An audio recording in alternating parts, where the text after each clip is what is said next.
¿Qué tal? ¿Cómo están? Me da mucho gusto darle la bienvenida a esta emisión de Jueves de Debate 22. Hace algunos días, un grupo de hackers llamados Guacamaya irrumpieron en la escena pública con el anuncio de una gran filtración de documentos luego de intervenir los servidores de la Secretaría de la Defensa de México, la Sedena, para obtener diversos documentos de inteligencia. La revelación, que causó desconcierto en un primer momento, involucró a varios actores en diversos temas, a integrantes del Ejército, el caso Ayotzinapa y el probable espionaje a periodistas y activistas. Las preguntas que hoy ponemos en la mesa de debate es: ¿qué alcances tienen estas filtraciones? ¿Qué implicaciones legales tienen? ¿Cuál es este alcance político? ¿Qué repercusiones para quienes difundan o publiquen documentos considerados de seguridad nacional? De esto y más, hoy vamos a hablar con dos expertos en el tema: el periodista y especialista en tecnología, información también digital, fact-checking, Alberto Escorcia. ¿Cómo estás? Bienvenido, Alberto. Gracias por la invitación, muy bien. Y Luis Fernando García, quien está al frente de la Red por la Defensa de los Derechos Digitales R3D. Bienvenido, Luis, ¿cómo estás? Muy bien, muchas gracias por la invitación. Al contrario, gracias a ambos por estar aquí. Si me permites, Alberto, déjame empezar contigo. Te he seguido a lo largo de este fin de semana, todo lo que has estado compartiendo, tanto en YouTube como en Twitter.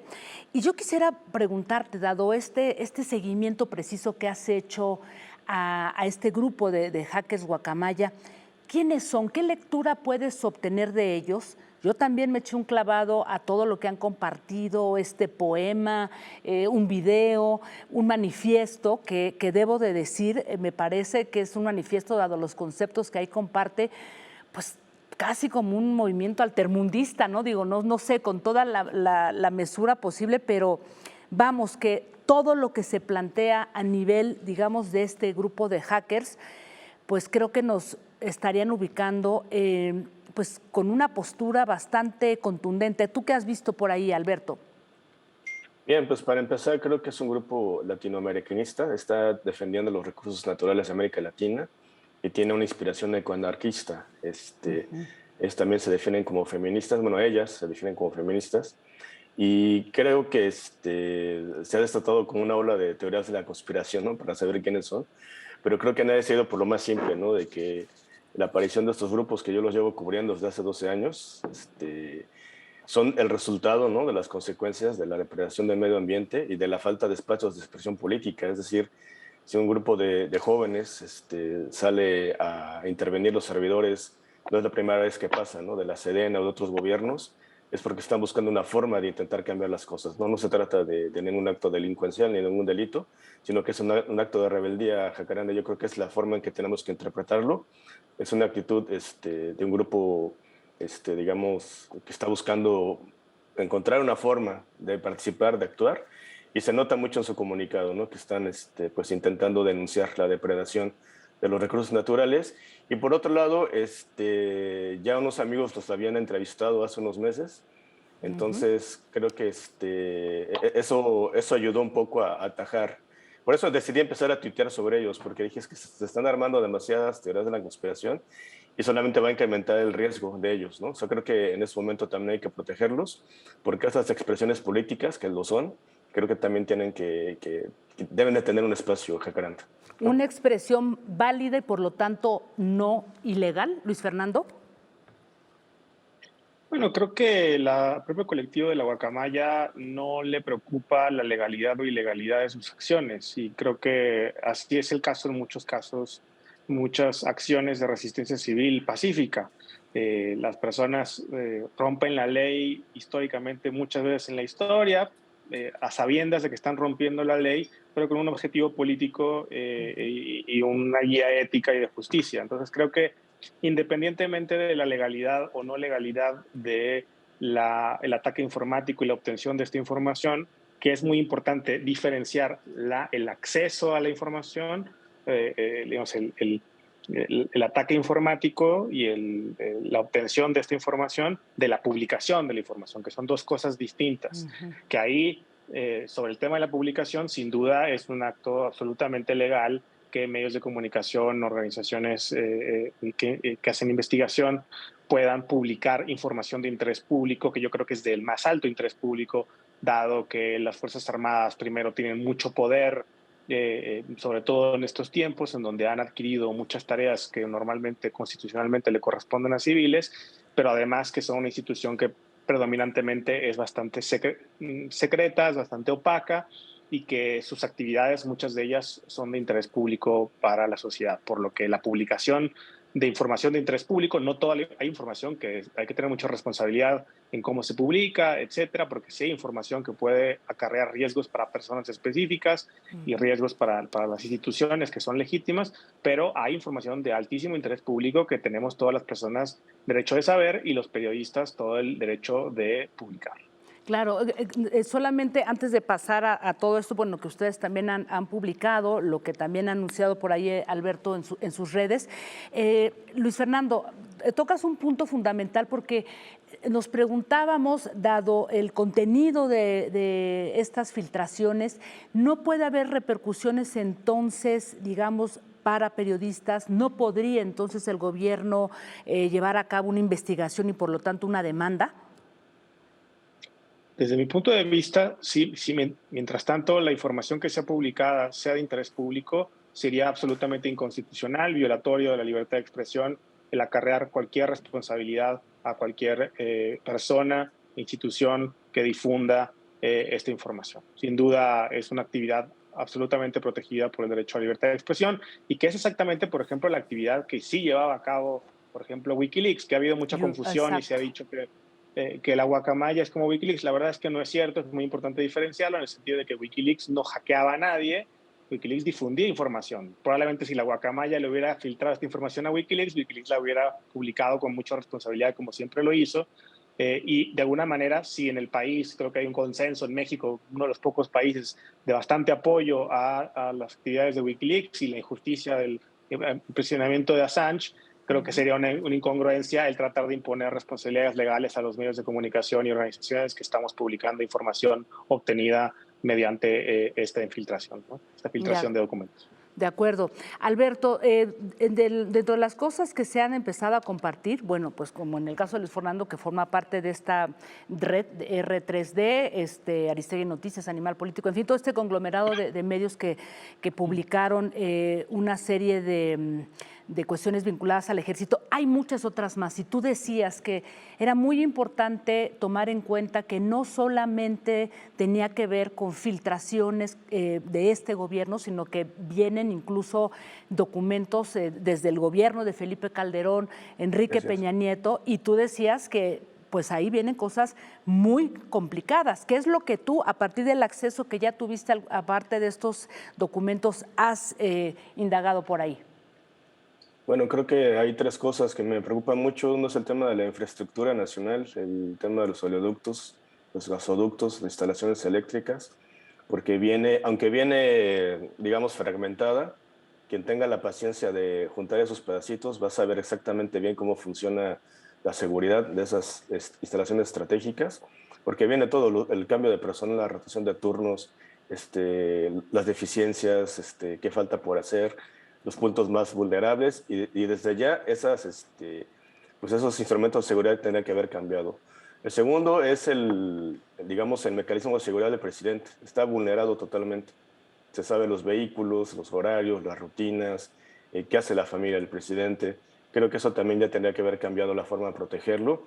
Y tercero, para mí la más importante, es que los datos de miles y miles de soldados que están haciendo trámites comunes están vulnerados, pero también el de pilotos de drones, pilotos de aeronaves, gente que ha participado en operativos militares y sobre todo hay mucha información de miles de informantes civiles que han colaborado con información, ¿no?, para actuar contra el crimen organizado. Yo siento que si esta información cae en manos equivocadas, pues se puede desatar hasta una ola de asesinatos, o sea, puede tener consecuencias pues, que no podemos imaginar. Pero ayer que encontramos que había información hasta más allá de Peña Nieto, pues creo que también es una oportunidad, como dice Luis, de reconstruir, ¿no?, nuestra historia reciente, aclarar muchísimas cosas como la guerra contra el narco, Ayotzinapa, Tlatlaya, ¿no?, y sobre todo, no sé, la entrega del poder de Calderón a Peña Nieto, por ejemplo, el 1 de MX, es muy importante saber qué pasó desde el punto de vista militar. En mi caso, que investigo el tema de los bots y la manipulación del espionaje, saber si el ejército tenía un papel detrás de estas operaciones de desinformación. Creo que hay una oportunidad de reconstruir las instituciones, porque si bien esta información tiene el potencial de colapsar las instituciones, también es una oportunidad para que colectivamente pues, reflexionemos, no solamente cambien los mecanismos de seguridad, sino que sea una oportunidad para rediseñar el país, porque esta información es como, sin exagerar, es como la información del juicio final, Jacaranda. Vaya, pues vaya lo que comentas. A ver, Luis Fernando, vamos ahora sí al tema de la investigación que ustedes hicieron con este conglomerado de varios medios y en donde pues se habla, ¿no?, de espionaje, entre muchas otras cosas. ¿Cómo hicieron esta investigación? Hay ya algunas voces insistiendo, ¿no?, en que son inferencias de que solamente, y aquí ya estoy leyéndolo casi de manera textual, que solamente hicieron una investigación proveniente de un contrato, ¿no?, que hizo la Sedena con Ansúa, ¿no?, pero que no refiere a Pegasus. ¿Qué responden ante esto, Alberto, ante toda esta investigación que han hecho pues, varios medios y me imagino que llevaban ya mucho tiempo en ello? Yo creo que va a ser Luis el más indicado. Perdón, Luis, sí, ¿no? Perdón, Luis, sí. Perdón. Adelante, Luis. Bueno, creo que esas aseveraciones son incorrectas, infundadas y de mala fe, y lo voy a explicar por qué. Para empezar, nuestra investigación no se basa en un contrato. Nuestra investigación lleva meses y se basa en diversas evidencias. Hay que recordar al auditorio que en las mismas organizaciones que publicamos esta información, esta investigación de Ejército Espía, publicamos hace más de 5 años las revelaciones del espionaje de Pegasus por parte del gobierno de Peña Nieto. Nuestra organización también ha documentado la corrupción y el espionaje de gobiernos como el de Calderón y García Luna, y nadie puede reclamar que nuestra organización tiene alguna intencionalidad política porque hemos investigado y denunciado los actos ilegales de espionaje y de corrupción de todos los gobiernos, independientemente del partido político que sea. La investigación Ejército Espía, primero que nada, concluye de manera fehaciente con las mismas herramientas con las que concluimos hace 5 años esa información, y que este gobierno y muchos simpatizantes del mismo validaron esa información y se indignaron que 3 personas, 2 periodistas y una persona defensora de derechos humanos, al menos, fueron espiadas con el malware Pegasus entre 2019 y 2021, es decir, durante este gobierno. Esta información es a partir de un análisis forense que hace Citizen Lab, un laboratorio de la Universidad de Toronto. Ahora, ¿quién tiene Pegasus? El primer indicio es que esas 3 personas en su actividad al momento de ser espiadas llevaban a cabo labores vinculadas a violaciones a derechos humanos cometidas por las Fuerzas Armadas. Además, otro elemento es que NSO Group, la empresa que desarrolla este software, ha declarado inclusive bajo juramento ante cortes de Estados Unidos, ante el Parlamento Europeo, que solamente se puede vender a gobiernos porque estas licencias tienen que ser aprobadas por el Ministerio de Defensa de Israel. Además, un tercer elemento es que NSO Group, a partir de documentos que fueron obtenidos en un cateo realizado dentro de una investigación que lleva a cabo la Fiscalía General de la República por el caso de Pegasus del gobierno anterior, se recuperaron documentos en donde NSO Group emite unas cartas en donde designa a la empresa comercializadora Ansúa SADCB para ser la distribuidora exclusiva de sus productos ante la Sedena. Esta empresa comercializadora Ansúa, ya el propio gobierno había reconocido, tanto Santiago Nieto, ex titular de la Unidad de Inteligencia Financiera, como la secretaria de Seguridad y Protección Ciudadana, en varias conferencias de prensa mañaneras, han reconocido que Ansúa es parte de un entramado de compañías, de empresas, muchas de ellas fantasma, que son las que le vendieron Pegasus al gobierno anterior. Entonces está establecido que Ansúa es parte de este conglomerado de empresas que le vendió Pegasus al gobierno anterior, que está designada por NSO Group para vender Pegasus y vender sus productos específicamente a la Sedena entre 2018 y 2019, y a partir, ahora sí, de un documento obtenido a través de estas filtraciones, sabemos que ese contrato existe, que hay un contrato de 2019, de abril de 2019, entre la Sedena y entre comercializadora Ansúa para un servicio de monitoreo remoto de información. Ciertamente no dice ahí Pegasus, pero quieren saber cómo se llamaba Pegasus en la PGR de Peña Nieto. Se llamaba Sistema para la Realización de Actividades Sustantivas. No son tan tontos y no le ponen Pegasus, sistema de espionaje, a los contratos. Pero adicionalmente, un elemento adicional que es muy importante es que la Sedena ha mentido, ocultado y negado la existencia de ese contrato en diversas ocasiones. Nos mintió a nosotros cuando lo hicimos vía solicitud de acceso a la información, le mintió a la Fiscalía General de la República en la carpeta de investigación cuando se le requirió esta información específicamente, qué contratos tienes con Ansuba, qué contratos tienes sobre Pegasus o sobre cualquier herramienta similar, y también a partir otra vez de un correo electrónico filtrado a partir de este hackeo, sabemos que la Auditoría Superior de la Federación también le requirió esa información y la Sedena también ocultó esa información. Entonces, toda esta información en su conjunto demuestra básicamente tres cosas. Que estas tres personas al menos fueron espiadas con Pegasus, incontrovertible. Dos, que el contrato existe, no lo han controvertido, no han podido desvirtuar ese contrato y no lo han mostrado tampoco, a pesar de que han prometido hacerlo, no lo han hecho. Y tercero, que la Sedena ocultó, mintió e incluso cometió un delito que es falsedad de declaraciones respecto de este contrato. Y por eso es que concluimos, y no se ha desvirtuado ni una sola coma de nuestra investigación, que el ejército en México espía y que el gobierno lo encubre. Déjenme hacer una breve pausa y continuamos con este tema. Estamos aquí en Debate 22 hablando con Alberto Escorcia y Luis Fernando García. Regresamos.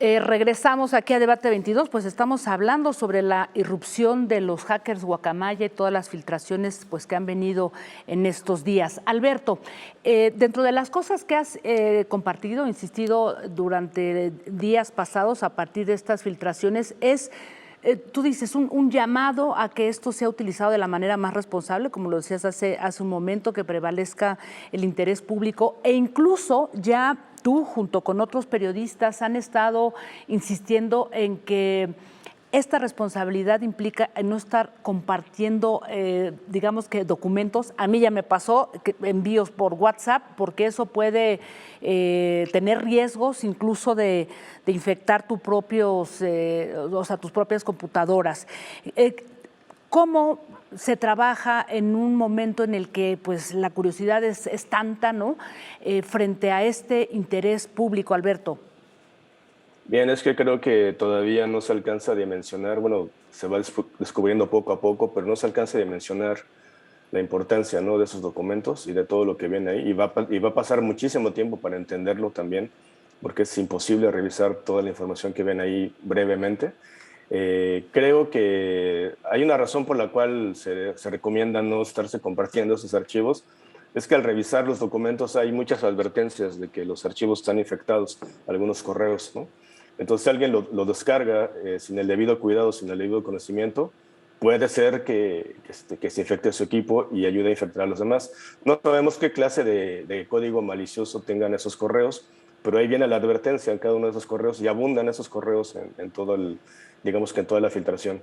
Y por otro lado, la verdad es que no se ha revisado a fondo todo el paquete de información por si puede tener algún exploit, si puede tener alguna trampa. Simplemente es una precaución, no es algo lo que estamos seguros, pero por pura precaución pues se tiene que evitar hacer eso, ¿no? Porque pues no sabemos si algunos documentos tengan alguna especie de código que infecte a los teléfonos, a las computadoras de quienes lo están consultando. Y por otro lado, creo que es tan importante la información que ven ahí que sí amerita que sea un proceso colectivo. Creo que si bien el interés periodístico, ¿no? El interés de la sociedad tiene que primar, pero creo que aquí hay tanta información sensible que aparte de provocar un colapso de las instituciones, creo que también tiene que ser como una especie de un llamado a la reorganización del país, porque si se filtra esta información de forma pública, sin hacer ningún filtrado,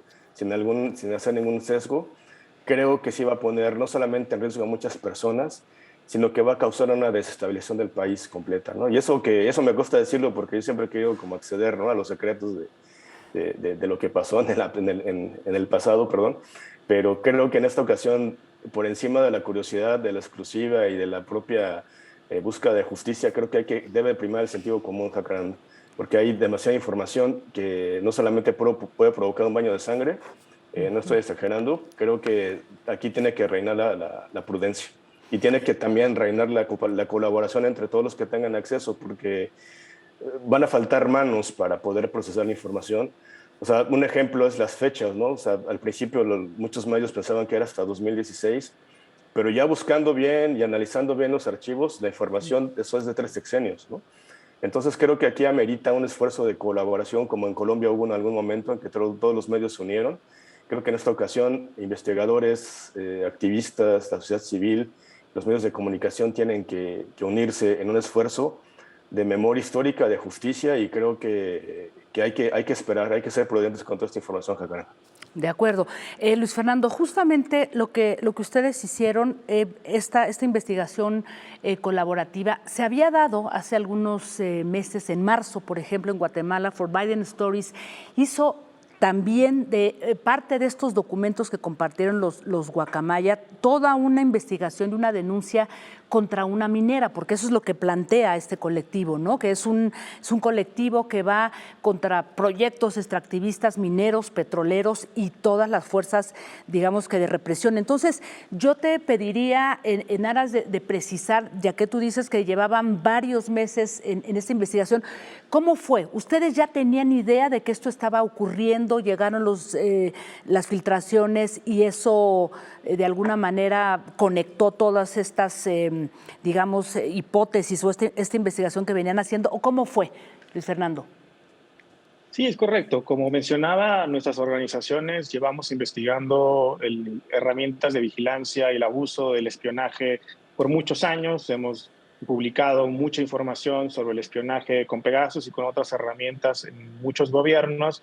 Y desde 2019, cuando la empresa WhatsApp denunció y demandó civilmente a la empresa NSO Group, que desarrolla el malware Pegasus en California, porque NSO Group estaba atacando informáticamente a WhatsApp para poder infectar a usuarios de WhatsApp con Pegasus, ahí nos dimos cuenta porque en la demanda de WhatsApp se incluía a México como un punto de destino, digamos, o de origen de las víctimas de este malware Pegasus. Esto nos dio el indicativo de, bueno, parece que sigue habiendo Pegasus en 2019. Nosotros creíamos que, como el presidente había dicho muchas veces que no iba a haber espionaje, que no se iban a adquirir ese tipo de sistemas, pues que no iba a suceder. De hecho, yo fui y le pregunté al presidente el 6 de noviembre de 2019, que es, por cierto, 6 meses después de esta contratación que acabamos de revelar, y un día antes de que a Ricardo Rafael, el periodista, fuera infectado con Pegasus, según el dictamen pericial de Citizen Lab, le pregunté y él lo negó y dijo que no existía y que no iba a haber y que iba a haber una investigación, que se iba a informar. Nunca se informó, pero a partir de ahí nos quedamos con la sospecha de que podría seguir existiendo Pegasus. Eventualmente, durante este año, a partir de análisis forenses de diversos dispositivos de las personas que ahora son públicas, 2 de ellas, encontramos evidencia técnica, colaboramos con Citizen Lab para hacer los análisis forenses de sus dispositivos, que es algo que toma tiempo, y se confirmó que había Pegasus. Y empezamos a hacer una investigación para tratar de determinar con la mayor certeza posible quién era el operador de Pegasus en México. Y teníamos muchos documentos ya, mucha información, estábamos preparándonos para publicar esa información y en la última semana llegó esta filtración y encontramos documentos que fueron corroborando lo que ya sabíamos y que fortalecieron nuestra hipótesis de investigación, y creíamos y creemos y defendemos absolutamente nuestra investigación y que era importante publicar esa información cuanto antes, sobre todo dada la discusión que existía en el Congreso relacionada con la militarización. Creo que era muy oportuno para que la sociedad supiera que las tesis con las que se ha avanzado esta tesis de la militarización eran falsas. Es decir, esto de que ya el ejército no viola derechos humanos, cuando sigue espiando, pues eso confirma que sí se violan derechos humanos, y que aún existiendo un presidente tan popular, tan legitimado como es el presidente López Obrador, pues que hay una de dos: o el presidente les ordenó a las Fuerzas Armadas espiar a periodistas y personas defensoras de derechos humanos, algo que yo la verdad no creo que sea la situación, o la otra alternativa es que el ejército espía, viola la orden y desobedece la orden de su comandante supremo, espía, y además miente respecto a la existencia de este contrato. Entonces, así fue un poco el proceso, pero fue un proceso de meses, de mucho trabajo, de mucha colaboración, diversas instancias, que al final estos correos, un par de correos, terminaron de corroborar y de fortalecer la investigación que de todas maneras estábamos pensando publicar. De acuerdo, pues quería hacer una última conclusión contigo, Alberto, pero creo que ya estamos sobre el tiempo. Un minuto, muy brevemente, te dejo para concluir sobre todo esto que hemos visto con los Guacamaya hackers. Muy bien, pues creo que aquí lo importante es entender muy bien de qué se trata la situación. Creo que el gobierno de México está haciendo mal en minimizar este acontecimiento. Creo que tendría que ya haber instalado un centro de crisis, solamente nada más para proteger la infraestructura nacional y cambiar todos los mecanismos de seguridad en el país. Y por otro lado, creo que hay demasiadas teorías de la conspiración de por qué se realizó este ataque. Creo que ya hago un llamado a la gente a que entienda muy bien y que escuche muy bien a estos muchachos, porque estas formas de expresión son válidas y hace falta entenderlos. Si ellos existen es porque hay una necesidad de hacer lo que ellos hacen. Entonces creo que hay que empezar a mirarlos como un actor más de la sociedad que está buscando una forma de participar a través de estos ataques. Se les puede cuestionar o no, pero creo que es una forma de expresión política y estamos ante algo mucho más grande que todavía no alcanzamos a procesar acá. De acuerdo. Alberto Escorcia, Luis Fernando García, muchas gracias por estar aquí con nosotras en Debate 22 y bueno, desde luego seguiremos dando seguimiento a este importantísimo tema. Gracias a ambos. Gracias. No, muchas gracias. Gracias y gracias a todos por habernos acompañado. Recuerden que el programa ahora se está transmitiendo, si queda todavía un rato, en Twitter a través de la cuenta N22 Digital. Queda también en la cuenta de YouTube de N22 Digital, Noticias 22, y nos vemos el próximo jueves. Gracias por acompañarnos.